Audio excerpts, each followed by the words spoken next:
All right, let's be honest. Is there something else you're supposed to be doing right now? Do you have a paper due in 10 hours? Is there a stinky pile of laundry slowly inching its way across your bedroom floor? You should be doing those things, but instead, you're here listening to me lecture you on YouTube. Wait. Don't go away just yet. The next 5 minutes will be the most productive bit of procrastination you have done all day. And you're not the only one procrastinating. Thanks to a suggestion by one of our viewers, today's episode of Wellcast is going to bring you a 3-step program to wrangle your monster of procrastination into submission. About 20% of the population identifies themselves as chronic procrastinators. People who constantly put off the things that they really need to do. And that is because procrastination is about lying to yourself. You know, telling yourself, I'll have plenty of time to finish that paper tomorrow, when you know you are way behind. In a recent study, 2 groups of university students were assigned to write 3 papers in 3 weeks. Group A was given the opportunity to turn in all 3 papers in at any point during those 3 weeks. Group B, on the other hand, had strict weekly deadlines for each paper. Ultimately, the ones who did the best on the papers were the ones given the strict deadlines. Group A, the students who had to pick their own deadlines, they did pretty poorly. Clearly, humans are not the best at regulating themselves. So, when it comes to procrastination, you have to trick yourself into getting the job done. And this brings us to our Wellcast 3-step method for stopping procrastination. Please pause and print out your worksheet at watchwellcast.com.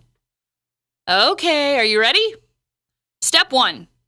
Eat an elephant. Hey, how do you eat an elephant? 1 bite at a time. Look, what I'm saying is, you need time to digest, or you're going to make yourself sick.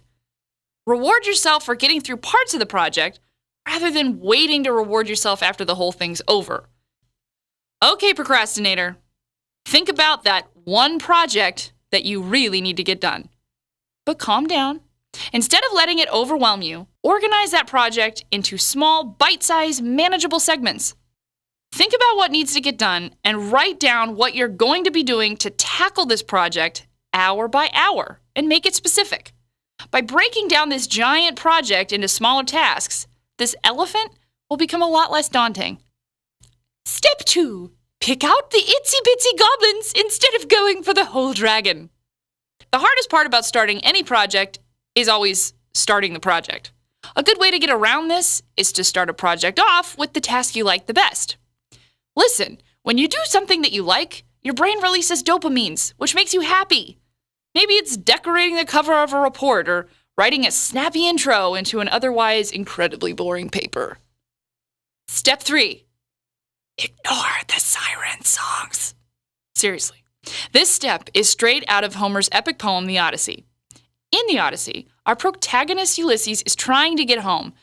Unfortunately, this requires maneuvering through a strait of water where sailors are often lured onto the rocks by creatures called sirens. Instead of giving up, Ulysses instructs his crew to tie him to the mast of his ship and for all of them to plug their ears. No matter how much he yells and screams to head towards the beautiful sirens, the sailors must keep on track. We're not saying that you need to actually tie yourself up to anything, but you should plan to clear any distractions that will hamper your ability to procrastinate later.